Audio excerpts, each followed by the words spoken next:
3 hari. 3 hari terus balik. Sadu minumnya air mineral ya? Iya.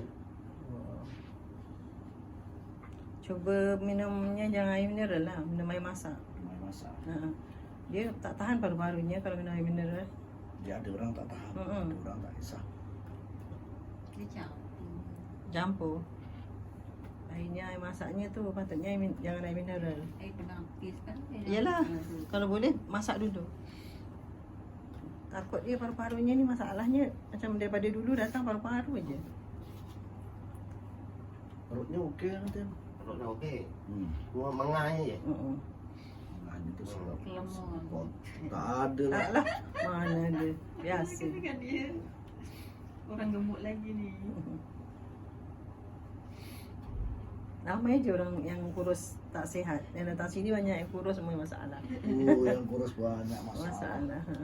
Perutnya alhamdulillah perut oke. Perutnya sedap lah. Cuma mengahnya. Iyalah. Belum lagi. Kalau parunya tinggi. Baru tetap apa ya? Itulah dia air mineralnya dimasak dulu. Tukang masak tak ada. Saya kat suruh cari bini muda.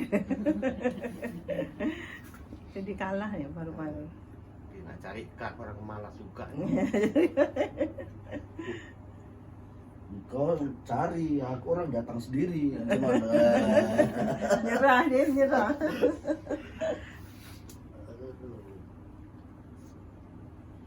Bunyinya macam lawak datang sendiri.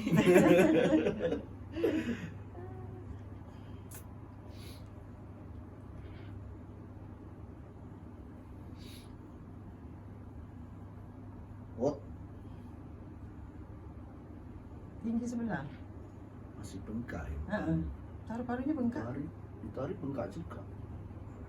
Dia terus sampai kat tepi tak bang? Tangkap benda tepi.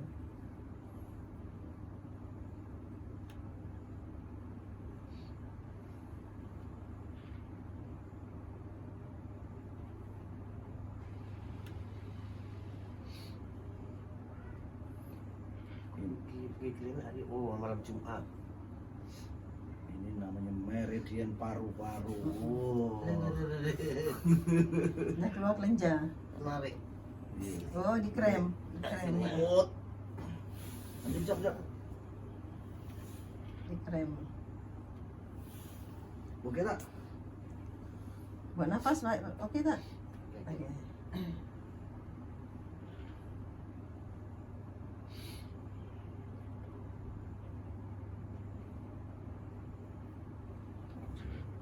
Kadang susah.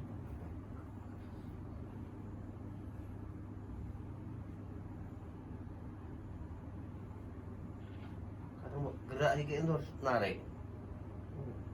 Dia sebabnya Baru ini sebelumnya tak ada. sebabnya diusik sini dia tu dia terus tarik. Kena lagi. Kena lagi? Tak. Ya. Ada rasa sikit. Dia kena situ dia di urut tu.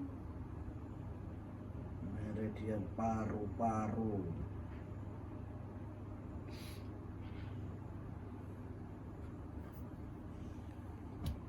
Sekarang anaknya